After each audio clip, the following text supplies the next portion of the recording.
अस्सलाम वालेकुम, welcome to my YouTube channel. आज है लेक्चर नंबर 3 क्वांटम मैकेनिक्स 2 का। टॉपिक है reduce mass and centre of mass of hydrogen atom. Lecture 3 हमने हाइड्रोजन एटम से स्टार्ट करना था, जिसमें हमने वाई एम एल कैलकुलेट करना था। ठीक है, लेक्चर आगे नेक्स्ट हमें आर एन एल कैलकुलेट करना था, ताकि हम साई जो कि फंक्शन होता है थीटा फाई और आर का, वो कैलकुलेट कर सकें। ठीक है, लेकिन मैंने 5 पेपर्स देखे तो उसमें हमारे पास हाइड्रोजन एटम में रिड्यूस मैस का कंसेप्ट आता है। तो रिड्यूस मैस और सेंटर ऑफ मैस पे कुछ क्वेश्चंस थे, तो मैंने कहा कि पहले आप लोगों को ये टॉपिक करवा दूँ। और अगर आप लोगों ने ये नहीं पढ़ा हुआ, ठीक है, आपको जो भी टीचर पढ़ा रहे हैं उन्होंने आपको सेंटर ऑफ मैस और रिड्यूस मैस से क्वेश्चंस नहीं करवाए या नहीं करवाया ये टॉपिक, तो आप इसको स्किप कर सकते हो। मैंने डिस्क्रिप्शन में आप लोग डायरेक्ट जाके उसका रेडियल पार्ट और उसका थीटा पार्ट आप देख सकते हो और ये कैलकुलेट करना सीख सकते हो। ठीक है, तो आप डायरेक्ट जाके ये देख लो। अगर आप लोगों को करवाया हुआ है तो आप लोग इसके ये क्वेश्चंस देख लो, क्योंकि मैंने इसका कंसेप्ट पहले समझाया रिड्यूस मैथ्स का, और फिर हमने पास्ट पेपर से जितने पॉसिबल क्वेश्चंस हो सकते थे वो सारे क्वेश्चंस किए हैं इस वीडियो में। हमने पढ़ना है रिड्यूस मैथ्स और सेंटर ऑफ मैथ्स। तो हमें पता होना चाहिए कि सेंटर ऑफ मैथ्स क्या होता है और रिड्यूस मैथ्स क्या होता है। तो सबसे पहले हम समझेंगे कि सेंटर ऑफ मैथ्स क्या होता है। सेंटर ऑफ मैथ्स क्या होता है कि it is that point of the body where whole mass of the body is pose to be concentrated. अब इसका क्या मतलब है, मैं आपको एक एग्जांपल से समझाऊंगी। मेरे पास क्या है, ये एडोप्टर। अब इस एडोप्टर को मैंने, आप लोग देखो कि जब मैं इसको यहाँ से पकड़ रही हूँ, यहाँ से, ठीक है, इसके यहाँ से, तो ये गिर रहा है फ़ौरन। ठीक है, जैसे ही मैंने इसको यहाँ से पकड़ा सेंटर से, तो ये क्या हो गया, स्टेबल हो गया। इसका मतलब इसका सारा का सारा मैस क्या है, इधर इस पॉइंट पे कंसंट्रेटेड है। ठीक है, इस पॉइंट पे ये क्या हो गया था, स्टेबल हो गया था। तो ज़रूरी नहीं है सेंटर पे हो, बॉडी डिफरेंट बॉडीज़ का हर डिफरेंट जगह पे होता है centre of mess. Centre of mess basically क्या होता है, जहाँ पे आप उस पर फोर्स लगाओ और वो चीज़ क्या हो जाए, स्टेबल हो जाए। अब जैसे ये अडॉप्टर था, ये किससे, बहुत सारी बॉडीज़ से मिलके बना हुआ है, इसमें बहुत सारी बॉडीज़ हैं। ठीक है, अब उसमें से हमने दो कंसीडर कर ली, M1 और M2। अब हमने एक पॉइंट, ठीक है, M1 और M2, अब इसका सेंटर ऑफ मैस कहाँ होगा, जहाँ पे ये क्या हो गया था, स्टेबल हो गया था। स्टेबल कहाँ हुआ, इसका मतलब वो स्टेबल वहाँ हुआ जहाँ हर बॉडी, डिफरेंट जो बॉडीज़ है, मैंने कहा इन सारी बॉडीज़ का मैस एक ऐसे पॉइंट पे कंसंट्रेटेड है जहाँ से मैंने उसको पकड़ा तो वो स्टेबल हो गया। ठीक है, ये अडॉप्टर है, बहुत सारी बॉडीज से मिलके बना हुआ है। जितनी बॉडीज से मिलके बना हुआ है उन सारों का मैस जो है इस पॉइंट पे क्या कर रहा है, कंसंट्रेट कर रहा है, जहाँ पे स्टेबल हो गया, तो उसको क्या कहते हैं, ये उसका सेंटर ऑफ मैस है। तो अब ये हमने अडॉप्टर के एग्जाम्पल से समझा। अब आप इसको किसी भी बॉडी पे अप्लाई कर सकते हो। तो सेंटर ऑफ मैस का कंसेप्ट क्लियर हो गया। ठीक है, तो हम यहाँ बना लेते हैं कि हमारे पास एक रैंडम बॉडी थी जो बहुत सारे ऐसे मैसेज से मिलके बनी हुई है, और इन सारों का मैस कहीं ना कहीं एक सारा जो है कंसंट्रेटेड होगा, जो उसका सेंटर ऑफ मैस होगा। जैसे ये इसका सेंटर ऑफ मैस है। ठीक है, अब हमने उनमें से क्या कंसीडर कर लिया, दो बॉडीज़ ले ली, ज़्यादा नहीं ली, बाकी को इग्नोर कर दिया। एक मैस 1 की और एक मैस 2 की। अब हमें क्या चाहिए, हमें सेंटर ऑफ मैस का फार्मूला चाहिए। तो अब हम कैलकुलेट करेंगे कि सेंटर ऑफ मैस का फार्मूला कैसे कैलकुलेट कर सकते हैं। ठीक है, अभी हमने कहा कि बहुत से एक बॉडी होती है, बहुत से ऑब्जेक्ट से मिलकर बने हुए हैं। हमने उसमें दो ऑब्जेक्ट कंसीडर कर लिए, एक ऑब्जेक्ट 1 है, एक ऑब्जेक्ट 2 है। उसका मैस 1 M1 है और उसका मैस 2 है M2 है। ठीक है, इन सारे ऑब्जेक्ट, ये हमने दो ऑब्जेक्ट कंसीडर कर लिए। अब इन दो ऑब्जेक्ट का कहीं ना कहीं क्या होगा, सेंटर ऑफ मैस होगा। सेंटर ऑफ मैस क्या है, जहाँ पे इनका मैस जो होगा कंसनट्रेटेड होगा, और जहाँ से मैं इसको पकड़ूंगी तो स्टेबल हो जाएगा। फॉर एग्जाम्पल ये इसका क्या है, सेंटर ऑफ मैस है। अब मेरे पास ये जो बॉडी है, ये वाई एक्सिस है, ये क्या है, एक्स एक्सिस। ओरिजिन से यहाँ तक का जो डिस्टेंस है वो क्या है, पोजीशन वेक्टर। ठीक है, इसका पोजीशन वेक्टर क्या हो गया, मैस 1 का R1। ठीक है, सेम इसी तरह जो बॉडी 2 है, मेरे पास ऑब्जेक्ट 2 है, उसका मैंने क्या, बॉडी कह लो, ऑब्जेक्ट कह लो, जो मर्जी कह लो, उसका मेरे पास क्या है, ये एरो इस तरफ जा रहे हैं ना, ये क्या है, पोजीशन वेक्टर का। पोजीशन वेक्टर का एरो इस तरफ होगा, तो इसका क्या होगा, R2। सेम इसी तरह हम इसको क्या कर देते हैं, ज्वाइन कर देते हैं। ये क्या है, सेंटर ऑफ मास है। अब क्या होगा कि एक सेंटर ऑफ मैस का भी क्या होगा, कोई ना कोई पोजीशन वेक्टर होगा। तो ओरिजिन से यहाँ तक का जो डिस्टेंस है वो क्या है, सेंटर ऑफ मैस। अब ये आ गया सेंटर ऑफ मैस का पोजीशन वेक्टर। तो इसको हम कैसे लिख देंगे, R सेंटर ऑफ मैस। ठीक है, अब ये मेरे पास क्या है, R1 है, ये R2 है, तो मैं इसका डिस्टेंस कैसे निकालूंगी, ये क्या होगा, R। ठीक है, इनको ज्वाइन किया ना इस पोजीशन वेक्टर्स को, तो ये क्या हो गया, R। ठीक है, तो आपके पास फॉर्मूला क्या होता है, मैस 1 साथ में उसका पोजीशन वेक्टर, मैस 1 का पोजीशन वेक्टर क्या है R1, प्लस हमारे पास M2 इसका पोजीशन वेक्टर क्या है R2, नीचे हमारे पास क्या होता है टोटल मैस जो कि हमारे पास क्या है M1 प्लस M2। तो हम इसको कैसे लिख सकते हैं, ठीक है। तो मैं इसको कैसे लिख सकती हूँ, समीशन मेरे पास कोई भी बॉडीज़ हो सकती है ना, ये अप टू ऑन इन्फिनिटी तक जा सकते हैं, n बॉडीज़ तक जा सकती हैं, ठीक है। ये कितनी थी, बहुत ज़्यादा बॉडीज़ है, मैंने तो इसमें तो 2 कंसिडर किए हैं। तो समीशन क्या हो जाएगा, MI ठीक है, और नीचे क्या होता है MI का समीशन। तो नीचे क्या होता है, सिर्फ जो ऑब्जेक्ट्स हैं वो उनका मैस होता है, और ऊपर क्या होता है ऑब्जेक्ट का मैस साथ में उसका पोजीशन वेक्टर, ठीक है। अब 3, 4, 5 जितनी बॉडीज़ ले लो, इसलिए मैंने यहाँ पे क्या लिख दिया, समीशन की फॉर्म में लिख दिया। तो ये आपके पास क्या होता है R सेंटर ऑफ मैस का फॉर्मूला, ठीक है। सेंटर ऑफ मैस क्या होता है इसका कंसेप्ट क्लियर हो गया। अब हमने क्या करना है कि रिड्यूस मैस क्या होता है, ठीक है। पोजीशन वेक्टर हमारे पास क्या होता है, वेक्टर पर साइन लगा दीजिएगा। अब हम रिड्यूस मैस की बात करें तो रिड्यूस मैस क्या होता है, जब भी आपके पास 2 बॉडी सिस्टम आता है तो ये तब एप्लीकेबल होता है, ठीक है, 1 के लिए नहीं होगा। और जब आपके पास 2 बॉडीज़ आ जाती हैं, जैसे अभी हमने 2 ही ली हुई है, और हाइड्रोजन के केस में भी आप देखोगे 2 बॉडीज़ होती हैं हमारे पास। तो जब हमारे पास 2 बॉडीज़ प्रॉब्लम आ जाती हैं तो हम रिड्यूस मैस का कंसेप्ट यूज़ करते हैं, ठीक है। तो एक तो आपने याद रखना है कि एप्लीकेबल होगा जब हमारे पास 2 बॉडी सिस्टम होगा, और हमारे पास और दूसरी इसकी कंडीशन ये है कि जब आपके पास नेट फोर्स क्या होगी, 0 होगी, ठीक है। जैसे कि अगर आपके पास एक बॉडी 1 है, ठीक है, ये 1 बॉडी है और ये आपके पास 2 बॉडी है, तो इसके ऊपर भी फोर्स लग रही हो, इसके ऊपर भी फोर्स लग रही हो, ठीक है। तो जब दोनों के ऊपर फोर्स लग रही होगी तो नेट फोर्स क्या होगी, 0। और अगर आपके पास एक बॉडी है उसके ऊपर फोर्स लग रही है, सेकेंड बॉडी है उसके ऊपर फोर्स नहीं लग रही, तो ये रिड्यूस मास का सिस्टम एप्लीकेबल नहीं होगा। तो ये याद रखना है कि 2 बॉडी सिस्टम होना चाहिए और उनके ऊपर नेट फोर्स क्या होने चाहिए, 0 होने चाहिए, तब ये एप्लीकेबल होगा। अब ये होता क्या है वो देखते हैं, ठीक है। रिड्यूस मास क्या होता है कि जो आपके पास 2 बॉडी प्रॉब्लम्स को एक बॉडी प्रॉब्लम में कन्वर्ट कर देता है। कैसे करता है, जैसे हम अगर एक बॉडी 1 की बात कर रहे हैं, ठीक है, ये मेरे पास बॉडी 1 है और ये मेरे पास क्या है बॉडी 2 है। अब ये 2 बॉडीज़ हैं, ये उनको क्या कर देता है, एक बॉडी में कन्वर्ट कर देता है, ठीक है। अब मुझे क्या करना है, मुझे इस ब्लॉक पे मैं हूँ, ठीक है। मैं अगर इस ब्लॉक पे हूँ तो मैं अब इस ब्लॉक पे खड़े होके इस ब्लॉक का मैस देखूंगी, ठीक है।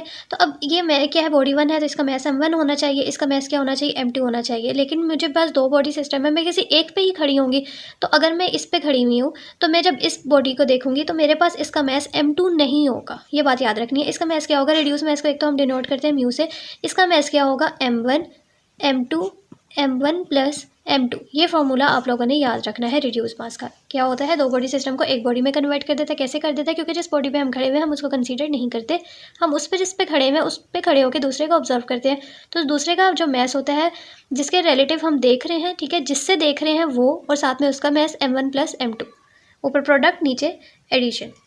तो ये हमारे पास होता है रिड्यूस मास, और ये अप्लीकेबल कब कब होगा वो चीज़ हमने देख ली, ठीक है। तो ये 2 फार्मूलाज आप लोगों ने याद रखने हैं, एक सेंटर ऑफ मैस का और एक आप लोगों ने रिड्यूस मास का। अब इन दोनों को हमने क्या करना है, अप्लाई करना है हाइड्रोजन एटम में। अब हाइड्रोजन एटम की क्या होती है, हाइड्रोजन एटम में अगर आप देखो तो हमारे पास 2 ऑब्जेक्ट्स ही होते हैं। एक क्या होते हैं, अगर 2 ही बॉडीज़ या ऑब्जेक्ट होते हैं, हमारे पास एक प्रोटॉन होता है और एक हमारे पास क्या होता है, इलेक्ट्रॉन होता है। और हम उनको किसी एक फिक्स्ड पॉइंट से हम एक ओरिजिन फिक्स कर लेते हैं, या कोई भी आप फिक्स पॉइंट कर लो, हम वहाँ से इनको क्या कर रहे हैं, देख रहे हैं। ये हमारे पास पूरा क्या है, हाइड्रोजन एटम है जिसके अंदर एक प्रोटॉन है, एक इलेक्ट्रॉन है, और ये हमने उसका एक फिक्स पॉइंट कंसीडर कर लिया। अब इस फिक्स पॉइंट से जैसे सेम वहाँ पे ओरिजिन से हमने क्या किया था, ठीक है, इन दोनों को अप्लाई करना है ना। तो हमने ओरिजिन से इस तरह से ड्रॉ किए थे, तो सेम हमने इन दोनों को क्या करना है, दोनों का सेंटर ऑफ मैस का और रिड्यूस मैस का कंसेप्ट इसके ऊपर अप्लाई करना है। हमने एक फिक्स पॉइंट कंसीडर कर लिया जो कि हमारा ओरिजिन है। अब हमने इससे एक पोजीशन वेक्टर ड्रॉ करना है प्रोटॉन तक, और इसी से हमने एक पोजीशन वेक्टर ड्रॉ करना है इलेक्ट्रॉन तक, ठीक है। ये 2 पोजीशन वेक्टर्स जो है मैंने ड्रॉ कर ली हैं। ये यहाँ से यहाँ तक एरो होगा इसका, और इसका एरो जो है यहाँ से यहाँ तक पोजीशन वेक्टर्स है। अब मैंने इनको नेम दे देना है, और नेम मैंने इनको क्या दिया है, सबसे पहले ये अगर पोजीशन वेक्टर प्रोटॉन का है तो इसको हम लिखेंगे R प्रोटॉन। सेम अगर ये हमारे पास क्या है, इलेक्ट्रॉन का है, तो हम इसको क्या लिख देंगे, पोजीशन वेक्टर ऑफ इलेक्ट्रॉन, साथ में हम एरो हेड डाल देंगे। अब हमारे कन्फ्यूजन के लिए, अब होता तो ये R प्रोटॉन और R इलेक्ट्रॉन ही है, लेकिन हम इसको क्या कंसीडर कर लेते हैं, अच्छा अभी बात में बताती हूँ, अब कंफ्यूज मत हो जाना, ठीक है। ये हमारे पास क्या है, 2 पोजीशन वेक्टर्स हैं, इनको जो ज्वाइन कर रही है वो हमारे पास क्या होगी, R। अब इनका सेंटर ऑफ मैस भी कोई होगा। आपको पता है सेंटर ऑफ मैस हमारे पास ज़्यादातर क्या होता है, सेंटर में होता है। लेकिन जब आपके पास, अगर आप सेंटर ऑफ मैस देखो ना, तो यहाँ पे अगर बॉडी क्या है, हैवी बॉडी है, और यहाँ पे क्या है, लाइट बॉडी है, तो सेंटर ऑफ मास क्या होगा, हैवी की तरफ ज़्यादा होगा। ठीक है, अब प्रोटॉन आपके पास क्या होता है, हैवी होता है, और इलेक्ट्रॉन का मास क्या होता है, कम होता है, तो आपके पास सेंटर ऑफ मास जो होगा इधर बनेगा, प्रोटॉन की तरफ ज़्यादा होगा। तो अब इसका कोई ना कोई पोजीशन वेक्टर होगा ओरिजिन से, तो हम उसको ड्रॉ कर लेते हैं और उसका नाम क्या होगा, RCM। जैसे हमने ऊपर सेंटर ऑफ मास का कंसेप्ट देखा था, वही चीज़ हम यहाँ पे अप्लाई कर रहे हैं।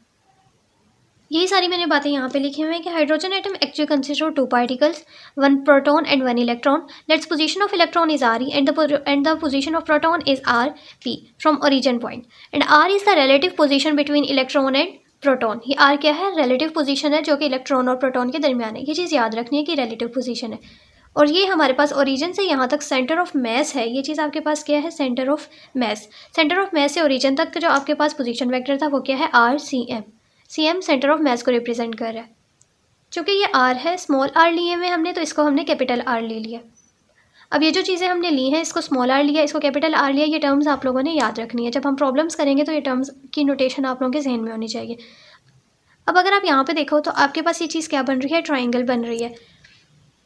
अब कन्फ्यूजन ना हो तो हम इस चीज़ को RP की जगह क्या लिख देंगे, R1 लिख देंगे। ठीक है, क्योंकि ये मैथ्स 1 है, हमने इसको मैथ्स 1 कह दिया, इस ऑब्जेक्ट के हमने मैथ्स 2 कह दिया मैथ्स को, और हम इसको क्या कह देंगे, R2। हम M1 M2 और R1 R2 से ही अपनी इक्वेशंस को देखेंगे। R प्रोटॉन और R इलेक्ट्रॉन यूज़ करेंगे तो हमारी इक्वेशंस में हमें कन्फ्यूजन हो जाएगी। ठीक है, इसलिए मैंने उनको रिमूव करके ये लिख दिया। ठीक है, अब आप इस सेंटर ऑफ मास को निकाल के अगर आप ये चीज़ देखो तो आपके पास क्या बन रहा है, एक ट्राइंगल बन रहा है जिसका ये चीज़ क्या है, R1। ये हमारे पास क्या है, R जो कि रिलेटिव पोजीशन है, और ये हमारे पास क्या है, R2। ठीक है, अब यहीं से हम क्या कैलकुलेट कर सकते हैं, हम रिलेटिव पोजीशन कैलकुलेट कर सकते हैं, जो कि हमारे पास R है। तो मैंने यहाँ से R की वैल्यू कैसे निकालूंगी, R2 माइनस ऑफ R1। ठीक है, इसी तरह कैलकुलेट होती है। अब इसकी वैल्यू आप लोगों ने याद रखनी है, ये आगे हमारे पास यूज़ होगा। R स्मॉल क्या था, ये याद रखना है, ये रिलेटिव पोजीशन थी। ठीक है, ये याद रखना है कि ये आपके पास क्या थी, रिलेटिव पोजीशन थी, और ये इसका फार्मूला क्या होता है, R2 माइनस R1। अब हमने centre of mass of hydrogen atom क्या होता है उसको देखेंगे। R सेंटर ऑफ मास को हम कैसे रिप्रेजेंट करते हैं, RCM से। सॉरी, यहाँ M नहीं लिखा, हम इसको, ये वही फिगर मैंने यहाँ दोबारा बना दी है ताकि हमें पेज को बार बार टर्न ना करना पड़े। RCM हमारे पास क्या था, जो हमारे पास यहाँ से सेंटर ऑफ मास तक, ओरिजिन से सेंटर ऑफ मास तक क्या था, पोजीशन वेक्टर था, तो हमने RCM लिखा। ये हम सेंटर ऑफ मास जो हमने फॉर्मूला पढ़ चुके थे कि हमारे पास MI आज मास और रिलेटिव पोजीशंस का समीशन होता है। कितनी है हमारे पास यहाँ पे 2 है, एक इलेक्ट्रॉन है और एक क्या है, प्रोटॉन की। तो M मास ऑफ इलेक्ट्रॉन, साथ में position vector of electron plus mass of proton, position vector of proton, कितने मासेस इलेक्ट्रॉन का, साथ में plus M mass of proton. अभी हमने कहा था हम इनमें नहीं जाएंगे, हम अपने इलेक्ट्रॉन और प्रोटॉन सारे टर्म्स को हम क्या लिखेंगे, M1 और M2 लिखेंगे। अगर आप लोग यहाँ पे कंफ्यूज हो रहे हो कि हमने प्रोटॉन वाली को क्या कहा था, M1 कहा था, तो आप यहाँ पे पहले प्रोटॉन कर लें। ठीक है, तो मैंने यहाँ पे मास ऑफ प्रोटॉन, इस साथ में position vector of proton, electron और mass of proton plus electron. ठीक है, अब सही है, अब M मास ऑफ 1 हो गया क्योंकि इसका मास क्या था, M1, और पोजीशन वेक्टर क्या था, R1। तो M1 R1 plus M2 R2, M1 plus M2।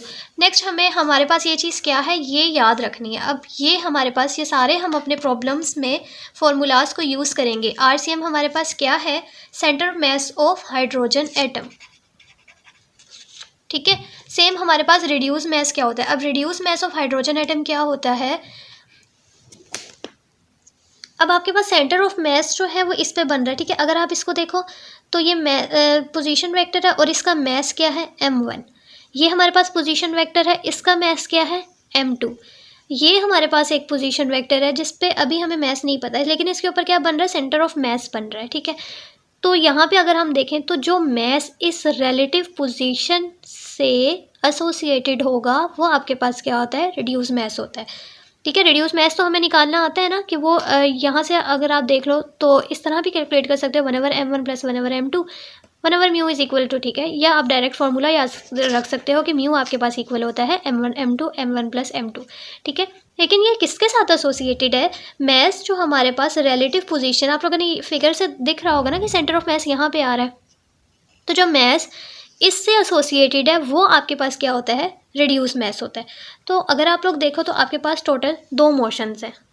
अगर अभी आप लोगों को क्लियर नहीं हो रहा तो अभी क्लियर हो जाएगा। अभी हमारे पास, हमने देखा कि हमारे पास कितनी मोशन, एक हमारे पास क्या है मोशन, जो कि हमारे पास रिलेटिव मोशन है बिटवीन 2 पार्टिकल्स, ठीक है।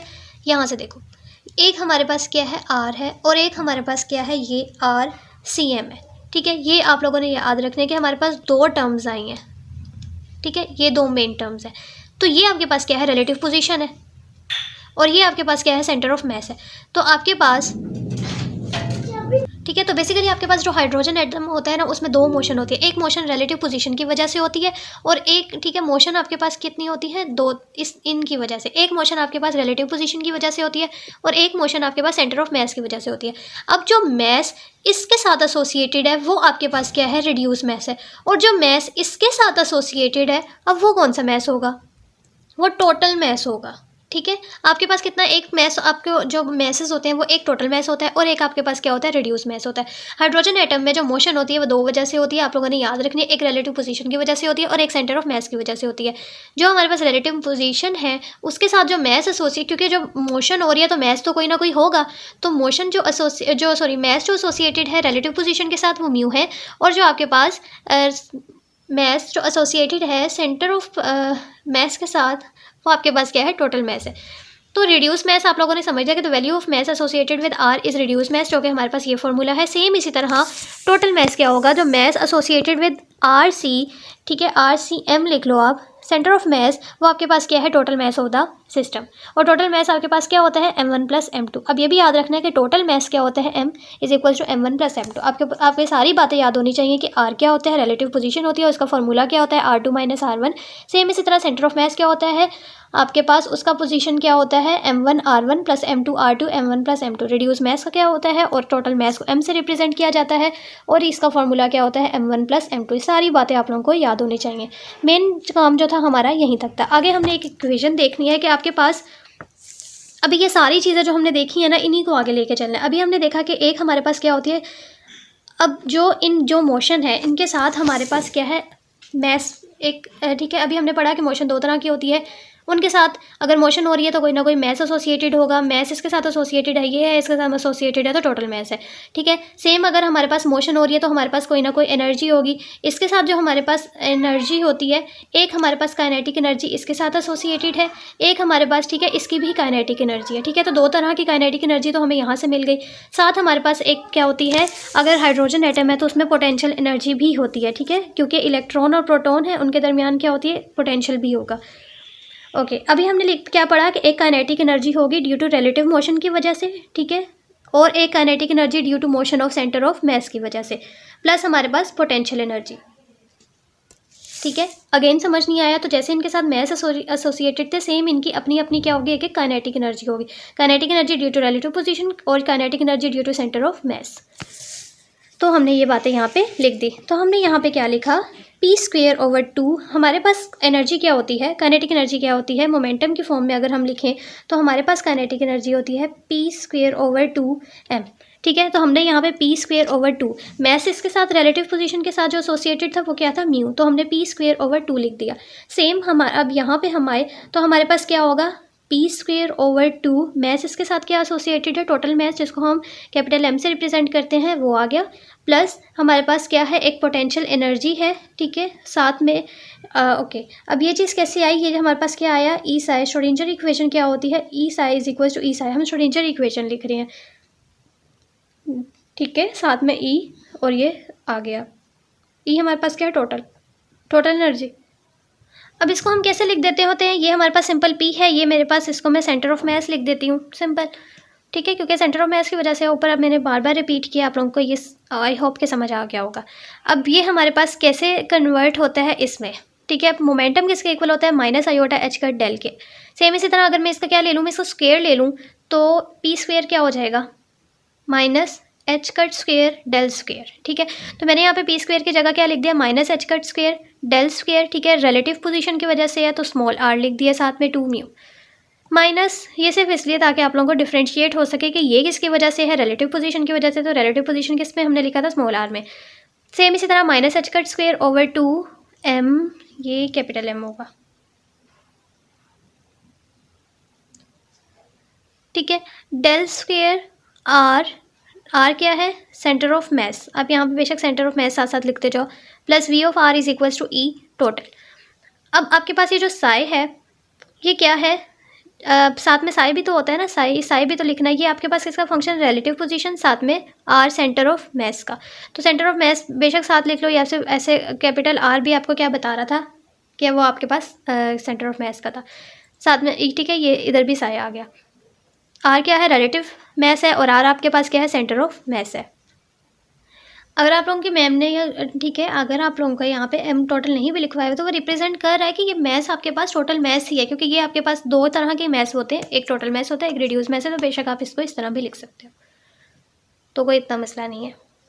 अब मैं इनको सेपरेट करके लिखूँगी। मैं क्या करूँगी, इस रिड्यूस मैथ्स और इसको अलग लिखूँगी और इसको अलग एक कॉन्स्टेंट के इक्वल लिखूँगी, ठीक है। आप लोग देख सकते हो कि मैंने यहाँ पर क्या किया है, minus H cut square over 2m del square is equals to E psi, ठीक है। अब यहाँ पे मैंने again minus H cut square को अगेन पी स्क्वेयर में कन्वर्ट कर दिया। इसकी रीज़न पीछे बता चुकी थी कैसे कन्वर्ट होता है, P minus iota H cut L के इक्वल होता है, उस तरह ये आपके पास क्या हो जाएगा, p square over 2m is equals to E psi, ठीक है। कैपिटल आर वाला ये मैंने लिया हुआ है। यहाँ से अगर मैं एनर्जी की वैल्यू निकालो तो मेरे पास क्या आ जाएगी, पी स्क्वेयर ओवर 2m। ये मेरे पास क्या है, क्लासिकल एनर्जी। अगर आप देखो ना, जैसे क्लासिकल में ये आता है ना कि एनर्जी की value P square over 2m, तो क्लासिकल एनर्जी है। और यहाँ पे अगर आप देखो तो एनर्जी की हमारे पास सिंगल वैल्यू मिल रही है, वो क्वांटाइज नहीं है। This energy is due to the motion of centre of mass and this energy is not quantize, तो हम इसको यूज़ नहीं करते। हमें वो एनर्जी चाहिए जो क्वांटाइज्ड हो, जिसके डिफरेंट वैल्यूज़ आ रही है, उसके सिंगल वैल्यूज़ है, जिसकी बहुत सारी वैल्यूज़ आ रही हो। तो दूसरी हमारे पास क्या बच गई थी, तो यहाँ आप लोगों ने रीज़न लेनी है कि देखनी है कि हमने इस केस को नहीं लेना। दूसरा हमारे पास क्या रह गया था, minus H cut square over 2 reduce mass वाला। अब इसके साथ क्या है, स्मॉल आर आर लिखे हुए हैं, plus v r is equals to E psi. अब आप लोगों ने सिर्फ इसी इक्वेशन को लेके चलना है, ठीक है। अब इक्वेशन आप लोगों के लिए कॉम्प्लिकेटेड नहीं होगी, क्योंकि आर वाला जो कंसेप्ट था कि वो निकल गया, सिर्फ अब आप लोगों के पास एक यही रह गया। ये कौन सी क्या है, ये आप लोगों ने वो वाली लिखी है जो आपके रिड्यूस मास की वजह से थी, रिलेटिव मोशन की वजह से थी। रिलेटिव मोशन की वजह से रिड्यूस मास आया था। अब यहाँ से अगर हम डेल स्क्वेयर साई की वैल्यू निकालें तो वो किसके इक्वल होगी, डेल स्क्वायर स्क्वायर यहाँ पे अगर आप मल्टीप्लाई करोगे, ठीक है, 2 म्यू और एच कट स्क्वेयर को, तो मल्टीप्लाई हो यहाँ से कैंसिल हो जाएगा, और ये सॉल्व करोगे तो minus 2 mu h cut square v minus e हो जाएगा, ठीक है। अब यहाँ से माइनस साइन ख़त्म करने के लिए मैं ई माइनस वी लिख दूँगी, तो माइनस साइन बाहर आएगा तो प्लस हो जाएगा। ओके, यहाँ तक हो गया। अब हमारे पास ये जो होता है हाइड्रोजन एटम, ये किस शेप में होता है, ये सर्कल नहीं होता फुल, ठीक है। ये आपके पास स्फेरिकल शेप में होता है। अगर ये स्फेरिकल शेप में है तो हम कार्टीजन सिस्टम जो है वो यूज़ नहीं करेंगे। हम क्या यूज़ करेंगे, spherical polar coordinate system use करेंगे, जिसमें आप लोगों ने डेल स्क्वायर की वैल्यू आप लोगों को पता है कि वो इक्वल होती है इसके। तो अब यहाँ पे हमने डेल स्क्वायर की सिंपल यहाँ पे क्या कर देनी है, वैल्यू पुट कर देनी है। बाकी सारी चीज़ें क्या है, सेम है, सिर्फ डेल स्क्वायर की वैल्यू पुट की है। अब ये इक्वेशन आती है, लेकिन हमें क्या करना है, इस इक्वेशन को अभी सॉल्व नहीं करना है। इस इक्वेशन को सॉल्व करते हुए जो हमने Y M L R N L, ठीक है, ये हमें निकालनी है। स्फेरिकल हार्मोनिक्स निकालनी है, रेडियल पार्ट निकालना है हाइड्रोजन एटम का, ठीक है, और टोटल साई निकालना है जो कि थीटा फाई और आर का फंक्शन होगा। वो हमें नेक्स्ट लेक्चर्स में करना है 4 और 5 में, और हमें डिफरेंट क्वेश्चंस भी सॉल्व करने हैं कि y1 हो जाए, ठीक है। वो नेक्स्ट लेक्चर्स है। आज हमें जो करना था वो सेंटर ऑफ मैस कैलकुलेट करना था हाइड्रोजन एटम का, और reduce mass of hydrogen atom करना था। अब नेक्स्ट पार्ट में हम इसका क्या करेंगे, इससे आगे हमने जो भी करना है वो क्वेश्चंस करने हैं जो कि इस टॉपिक से रिलेटेड आ सकते हैं, और वो सारे पास्ट पेपर के क्वेश्चंस हैं, ठीक है। तो अभी हम इस इक्वेशन तक यहाँ पे छोड़ देते हैं। नेक्स्ट लेक्चर में हमने इस इक्वेशन को सॉल्व करके ये सारी चीज़ें कैलकुलेट करनी है। नेक्स्ट है हमारे पास क्वेश्चन नंबर 1। क्वेश्चन नंबर 1 क्या है कि consider a system of 2 particle consisting of mass m1 and m2 having momentum p1 and p2। हमें क्या फाइंड करना है, write the Hamiltonian of this for the given 2 bodies system. हमारे पास Schrodinger equation क्या होती है, h psi is equal to E psi. ये एच है ना, ये आपके पास क्या होता है, हैमिल्टोनियन होता है। एक्चुअली हमें ये चीज़ फाइंड करनी है, ठीक है। हमारे पास क्या है, 2 बॉडीज़ दी हुई है। हमने एक अगेन फिगर बना लेनी है जिसमें हमने क्या कहना है कि हमारे पास एक बॉडी ऑब्जेक्ट है, जो कि एक ऑब्जेक्ट है जिसका मैस m1 है, दूसरा ऑब्जेक्ट है जिसका मैस क्या है, m2 है, और उनका मोमेंटम जो है p1 p2 है। हैमिल्टोनियन कैसे कैलकुलेट करेंगे, p1 square over 2m1 p2 square over 2m2, ठीक है। ये चीज़ हमें कैलकुलेट करना आ गई है। श्रोडिंगर इक्वेशन हमने पीछे देखी है, ठीक है।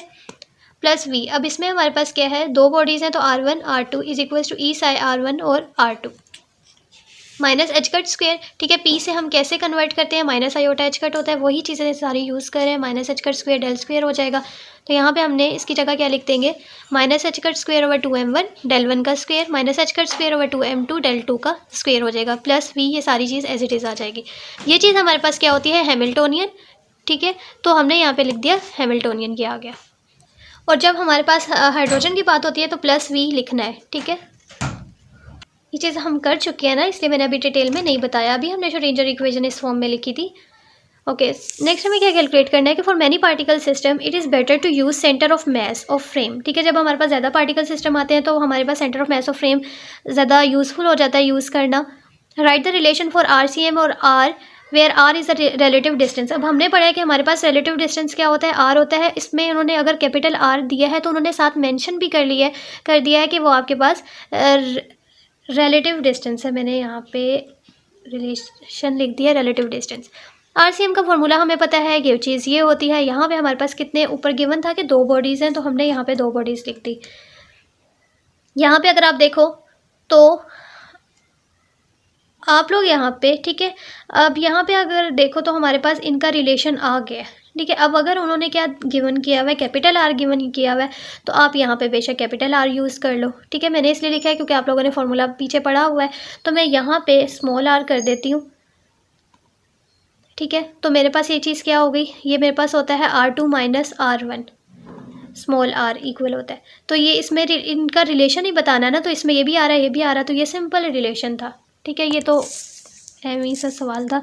उसके बाद हमारे पास है कि right Hamiltonian in term of centre of mass coordinates. Centre of mass coordinates के टर्म में लिखना है, हैमिल्टोनियन लिखना है। अभी हमने ऊपर हैमिल्टोनियन जो लिखा है वो ये था हमारे पास। ठीक है, यहाँ तक अब अगर हमारे डायरेक्ट मैंने हैमिल्टोनियन वहाँ से उठाया है, जब हम फर्स्ट पार्ट किया है, उन्होंने कहा इसी हैमिल्टोनियन को आपने centre of mass of coordinates के टर्म में लिखना है। मीन्स के हमारे पास m और म्यू के फॉर्म में लिखना है। तो अभी हमने पीछे पढ़ा था, एक हमारे पास क्या होता है, m की वजह से होता है। ठीक है, टोटल मास होता है, और एक हमारे पास क्या होता है, रिड्यूस मास होता है। तो हमने यहाँ पे एक को टोटल मास कर दिया, एक को हमने रिड्यूस मास कर दिया, इसको हमने कॉमन ले लिया। ये चीज़ें हम सारी पीछे करके आए हैं।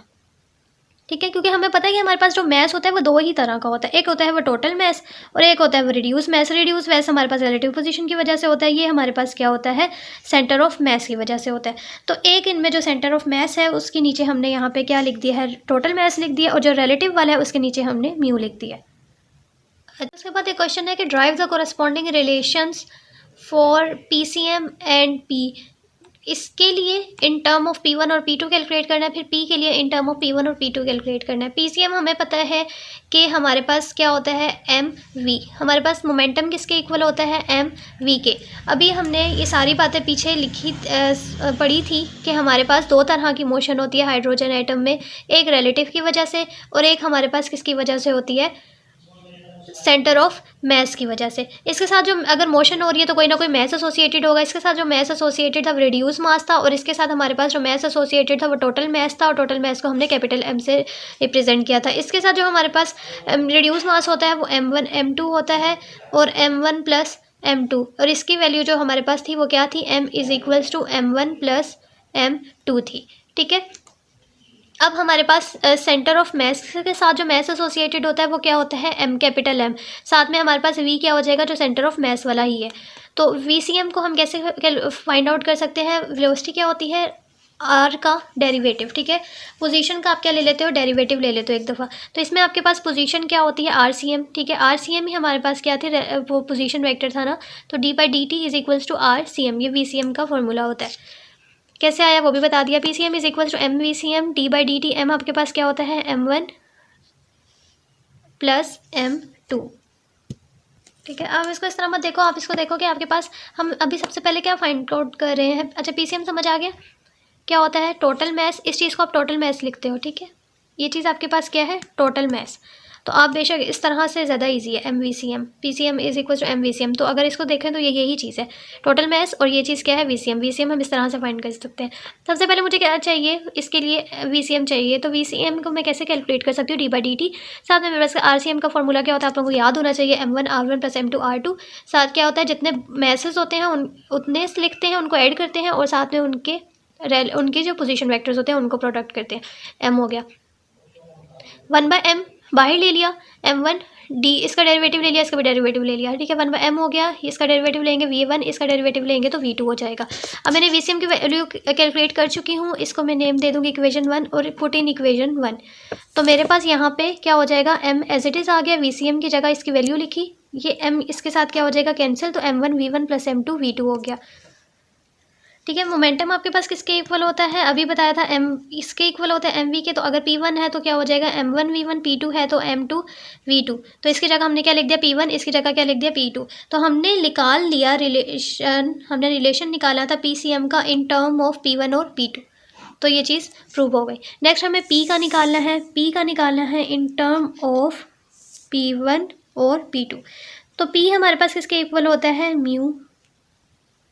अच्छा ये कैसे हुआ कि अगर हमने ये सारी चीज़ बातें पढ़ ली, इसके साथ जो मोमेंटम इसके साथ एसोसिएटेड होता है उसको हम सिंपल p से लिखते हैं, और इसके साथ जो मोमेंटम एसोसिएटेड होता है उसको हम PCM से लिखते हैं, ठीक है। तो इसका p निकालना है। p हमारे पास क्या है, उसका मैथ क्या है, म्यू, क्योंकि हमारे पास अगेन मोमेंटम किसके इक्वल होता है, mv के। यहाँ पे जो वेलोसिटी होती है वो सिंपल वेलोसिटी होती है, वहाँ पे VCM थी, मैथ हमारे पास टोटल मैथ था, इसमें हमारे पास मैथ ये रिड्यूस मास वाला होता है, और आपके पास वेलोसिटी आ गई, ठीक है। ये वेक्टर साइन है, ये रिड्यूस मास है जिसका फॉर्मूला ये होता है। v आपके पास सिंपल है dr/dt। तो d/dt मेरे पास कितने हैं, 2 बॉडी सिस्टम है, तो r1 माइनस r2 हो जाएगा। अब यहाँ पे v क्या हो गया, v1 माइनस v2। जब आप इसका डेरिवेटिव करते लेते हो तो चीज़ क्या आती है, v1। तो v1 माइनस v2। अब p की जगह हमने पुट करने हैं, p इज इक्वल्स टू, यहाँ पे रिड्यूस मास की वैल्यू पुट की, साथ में v की वैल्यू पुट की, v1 माइनस v2। अब सिंपल इसको सॉल्व करना है, m2 m1 v1, फिर यहाँ पे m1 m2 इसके साथ मल्टीप्लाई करेंगे v2, m1 प्लस m2। यहाँ से अब m1 v1 ये चीज़ क्या है, p1, ये चीज़ क्या है, p2। अब यहाँ और हम क्या कर सकते हैं, ठीक है, फर्दर सिंप्लीफाई नहीं कर सकते क्योंकि हमें रिलेशन ही क्या चाहिए, इसका चाहिए था इन टर्म ऑफ p1 और p2। तो ये चीज़ भी क्या हो गई, प्रूफ हो गई, ठीक है। तो जो टॉपिक हमने पीछे पढ़ा है उन्हीं को सारे यूज़ करते हुए हमने क्वेश्चंस को सॉल्व करना है, इजी क्वेश्चन है। अच्छा उसके बाद हमारे पास ये क्वेश्चन है कि proof the following relation m1 r1 का स्क्वायर m2 r2 का स्क्वायर। सिंपल अगर आप इसमें देखो ना, इसके इक्वल उन्होंने क्या होना चाहिए। तो आप देख सकते हो कि उन्होंने एक मैथ्स को रिड्यूस मैथ्स कहा हुआ है, एक को हमने ये कहा हुआ है। तो इस कंसेप्ट को यूज़ करते हैं हमने इसको अगर निकालें तो इजी होगा क्योंकि हमने ये पढ़ा हुआ है। तो हमें राइट हैंड साइड ले लेंगे, mu R square plus M R square. Mu की वैल्यू हमें पता है m1 m2 प्लस m2, यहाँ पे पुट कर दी। आर हमारे पास क्या है, रिलेटिव, ठीक है, क्योंकि इसके नीचे r1 r2 कुछ नहीं लिखा हुआ, सिंपल r लिखा हुआ है। तो हमने सिंपल r क्या पढ़ा था कि वो क्या होता है, रिलेटिव पोजीशन होती है, और उसकी वैल्यू कहा था याद रखनी है r1 माइनस r2 या r2 माइनस r1, ठीक है। आप कुछ भी करो उसके ऊपर स्क्वायर है, यही निकल आएगा। ओके उसके बाद आपके पास क्या है, m क्या था हमारे पास, ये टर्म्स आप लोगों को पता होनी चाहिए, टोटल मैथ। साथ में आपके पास क्या है, r। ये अब r कुछ नहीं है तो हमें यहाँ से फ़ौरन समझ जाना चाहिए कि ये क्या है, सेंटर ऑफ मैथ वाला r है। ये अगर रिलेटिव है तो ये ठीक है, रिलेटिव के साथ म्यू है।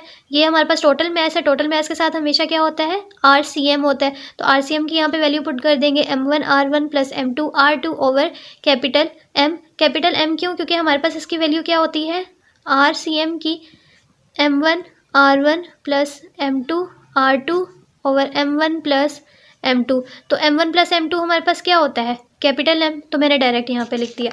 ओके अब इसका स्क्वायर ओपन करेंगे तो r1 square r2 square minus 2 r1 r2।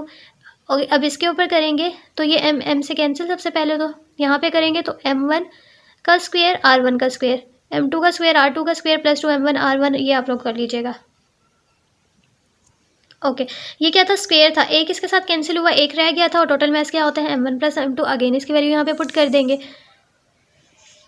अब यहाँ पे इसको मल्टीप्लाई कर दो इसके साथ, तो m1 आप लोग देखो m1 m2 साथ में r1 का square, again m1 as it is, m2 as it is, r2 का स्क्वायर, ठीक है। तो इस तरह आप लोगों ने इसको मल्टीप्लाई कर देना है, बाकी ये term as it is same आ जाएगी, और m1 प्लस m2 ऐसे हमने लिख दिया।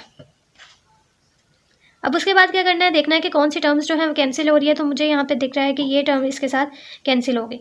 पीछे क्या रह गई, 1 2 3 4 1 2 3 4 4 टर्म्स मैंने यहाँ पे नीचे एज इट इज़ लिख दी, m1 प्लस m2। अब उसके बाद क्या कर सकते हैं, यहाँ से अगर आप लोग देखो तो मैं इनको सॉल्व करने के लिए इकट्ठा कर सकती हूँ। कैसे, m2 m1 r1 स्क्वायर ऐसे ही रहने दिया।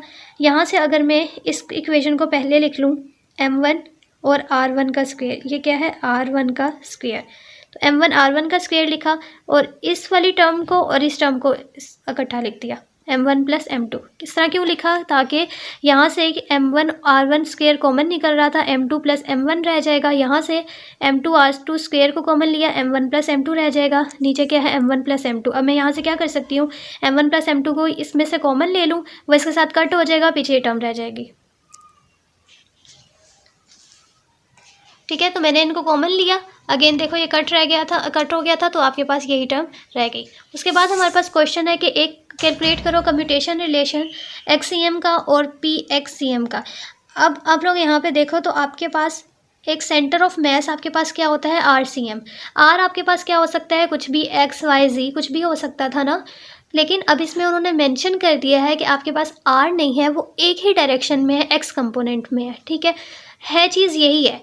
तो हमने यहाँ पे क्या इसका फॉर्मूला कैसे लिख दिया, XCM का m1 r की जगह क्या हो जाएगा x1 प्लस m2 r की जगह क्या हो जाएगा x2 ओवर इसकी जगह ये चीज़ हमें पता है कैपिटल M होती है, तो कैपिटल M आ गई। ठीक है, तो अगर सिमिलरली आपको कम्यूटेशन रिलेशन दे देते वो y की, तो आप यहाँ पे क्या करते, YXM लिखते, इसको सबसे पहले YCM लिखते, और इसको कैसे लिखते, m1 y1 m2 y2। ठीक है, तो ये चीज़ आपको बताती है कि कौन से इस डायरेक्शन में है। उसके बाद ये क्या है, PXCM। अब इसका क्या मतलब है, हमारे पास CM हमें पता है कि m1 v1 plus m2 v2 होता है। अगेन मैं नहीं बता रही कैसे हुआ, पीछे भी करके आए हैं। तो ये चीज़ होती है, ये चीज़ क्या है, p1 प्लस p2। अब इसमें हमारे पास सेंटर ऑफ मैस क्या है, सिर्फ x डायरेक्शन में है, तो हमने इसका किस में ले लिया, सिर्फ और सिर्फ x डायरेक्शन माइनस h का iota h cut partial over. ठीक है, हमने इसमें क्या लिया, सिर्फ एक लिया जो कि x डायरेक्शन में है, और p हमारे पास उसका क्या होता है, minus iota h cut partial over partial x होता है। ठीक है, पार्शियल ओवर पार्शियल x ही क्यों लिया, क्योंकि यहाँ पे साथ में x टर्म गिवन थी। ठीक है, आपके पास मोमेंटम ये टर्म आगे भी जा सकती थी। ठीक है, तो इसके कोऑर्डिनेट्स बता रही है p1 प्लस p2, हमने इनमें से एक सिलेक्ट किया, पार्शियल ओवर पार्शियल x वाली। ओके, अब हमें क्या कैलकुलेट करना है, कम्यूटेशन रिलेशन कैलकुलेट करनी है। ये बातें समझ आ गई। उसके बाद हमें क्या कैलकुलेट करना है, कम्यूटेशन रिलेशन हम कैसे कैलकुलेट करते हैं, हम साई को एक किसी भी अननोन फैक्टर को f साई n कुछ भी ले लो, आप उसको क्या करोगे, मल्टीप्लाई करोगे। साई को मैंने यहाँ पे मल्टीप्लाई किया। उसके बाद हमारे पास कम्यूटेशन रिलेशन क्या होती है, AB is equals to AB minus B of BA। तो ये चीज़ मेरे पास क्या है, A है, ये चीज़ क्या है, B है। तो मैंने पहले लिखा AB माइनस BA, साथ में साई आ गया।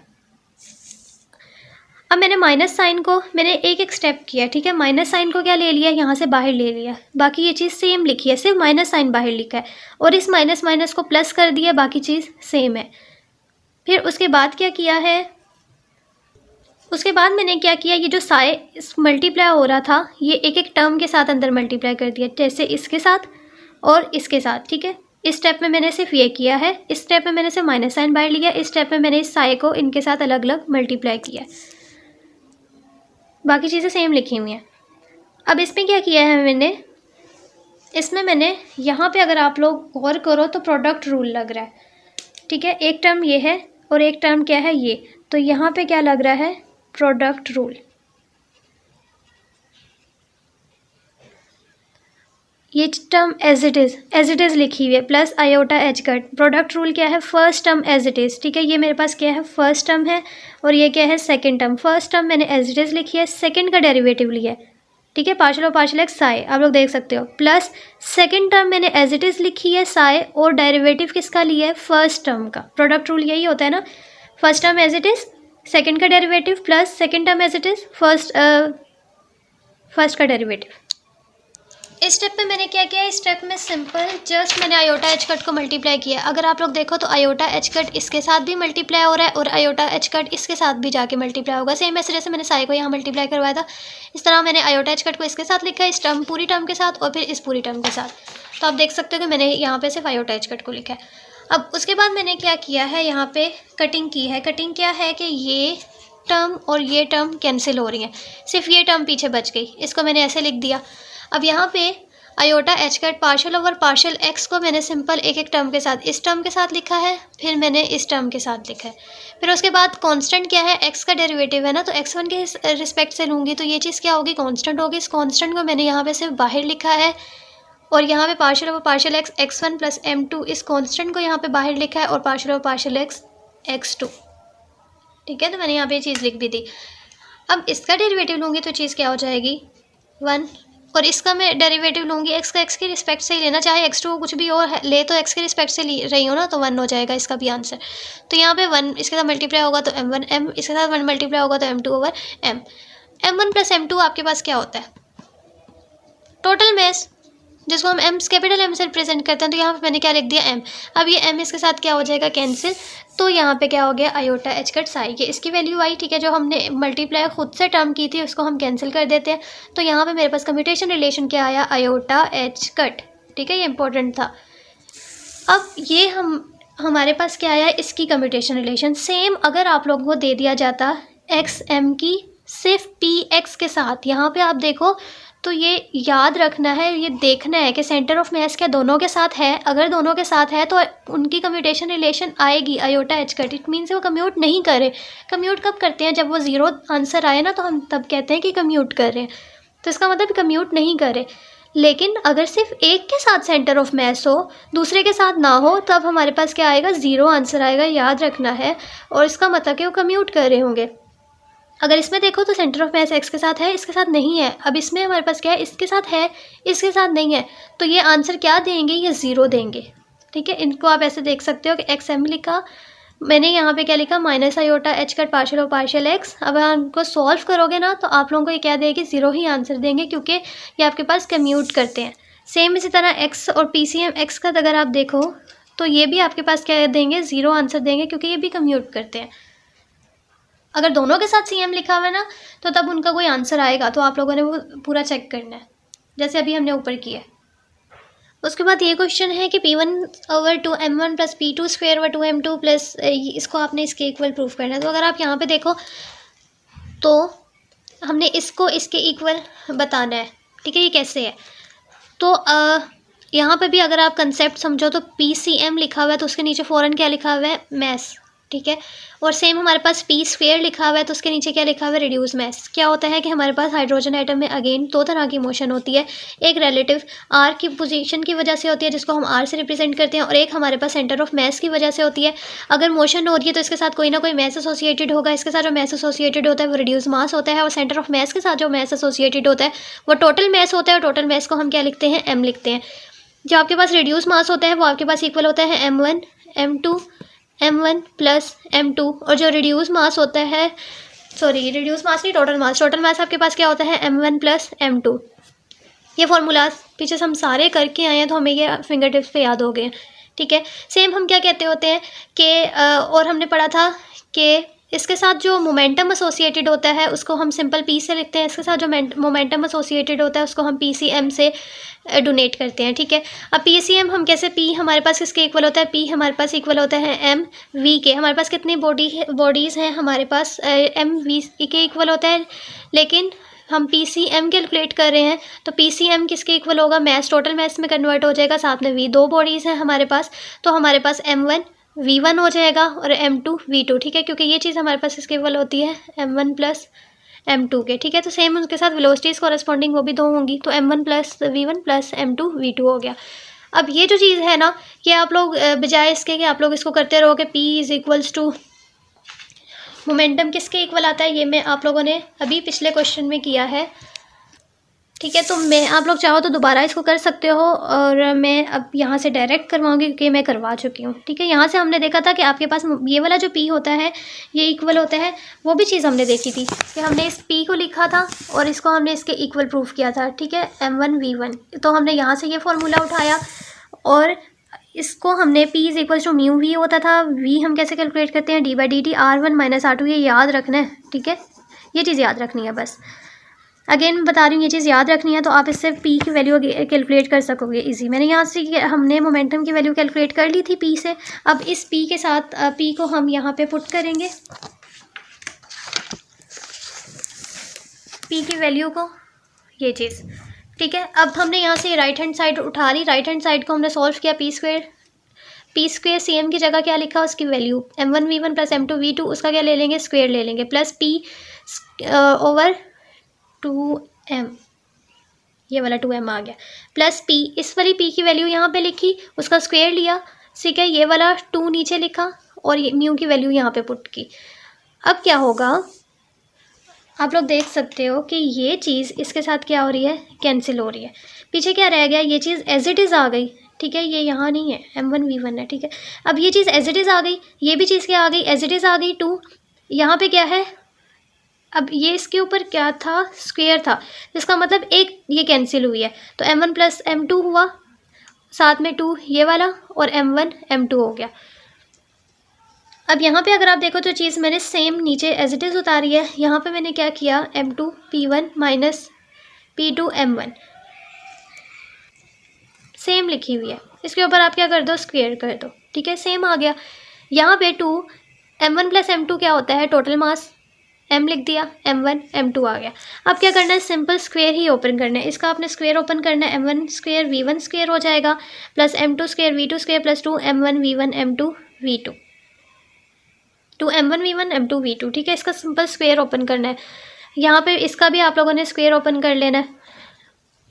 अब ये चीज़ क्या है, एम वी क्या होता है, मोमेंटम, तो p1 का स्क्वेयर, क्योंकि 1 1 है, ये क्या हो जाएगा p2 का स्क्वेयर, ये चीज़ p1 और ये चीज़ क्या हो जाएगी p2, प्लस m2 p1 का स्क्वेयर, ये चीज़ एज इट इज़ नीचे आ गई। अब मैंने यहाँ पे क्या किया, इसको नीचे, ताकि आप लोगों को कन्फ्यूजन ना हो, तो अलग अलग हर एक के साथ मल्टीप्लाई किया, p1 square over 2m, p2 square over 2m, 2p1 p2 over 2m, ठीक है, मतलब हर एक के नीचे अलग अलग करके लिख दिया, बस ये किया। यहाँ पे ये इसलिए किया ताकि हमारे पास कटिंग में आसानी रहे। अगर आप यहाँ पे देखो तो यहाँ पे सिंपल क्या है, कटिंग है, ये m2 इस एक m2 के साथ क्या हो जाएगा, कैंसिल हो जाएगा। सिमिलरली यहाँ पे ये वाला m1 इस एक m1 के साथ कैंसिल हो जाएगा, यहाँ पे ये m1 इसके साथ कैंसिल, m2 इसके साथ कैंसिल हो जाएगा, तो यहाँ पे क्या बच गया, 2m 2 p1 p2, यहाँ पे देखो तो p2 का स्क्वेयर एक m1 बच गया, 2 m2 m, यहाँ पे जो चीज़ें रह गई थी वो सिंपल आप लोगों ने ऐसे लिख देनी है। अब और आप देखो तो यहाँ पे ये चीज़ इसके साथ क्या हो रही है, मल्टीप्लाई हो रही है, स्टेप बाय स्टेप चीज़ें करोगे तो खुद ही सॉल्व होती रहेंगी। अब p1 का स्क्वेयर और साथ मैंने इसको पहले लिख दिया, ठीक है, प्लस p2 का स्क्वेयर और इसको लिख दिया p2 वाली टर्म को। अब मैं क्या कर सकती हूँ, मैंने एलसीएम लेना है यहाँ पे, ठीक है, एलसीएम मतलब कि इन दोनों का p1, इसको मैं कैसे लिख दूँगी, एलसीएम लूँगी तो m1 और p1 का square m plus m2 p1 का स्क्वेयर ओवर 2m m1 हो जाएगा, ठीक है, देख सकते हो, ठीक है। तो सिंपल मैंने यहाँ पे क्या लिया, एलसीएम लिया। अब मैंने यहाँ पे क्या किया, p1 स्क्वेयर को कॉमन ले लिया, m1 प्लस m2 हो गया, यहाँ पे p2 स्क्वेयर को कॉमन ले लिया, m1 प्लस m2 हो गया। अब यहाँ पे ये चीज़ क्या होती है, टोटल मैथ होती है, m से लिख दिया, क्यों लिखते जा रहे हैं, ताकि कटिंग होती रहे, ये कट हो गया इसके साथ, ये कट हो गया इसके साथ, तो मेरे पास ये चीज़ प्रूव हो गई। यही चीज़ मुझे क्या करनी थी, प्रूफ करनी थी। तो हमने क्योंकि इसमें सारे पॉसिबल क्वेश्चंस किए हैं तो इसलिए वीडियो थोड़ी लंबी हो गई थी, लेकिन आई होप कि आप लोगों के कंसेप्ट क्लियर हो गए होंगे। Thank you so much for watching. अल्लाह हाफिज़।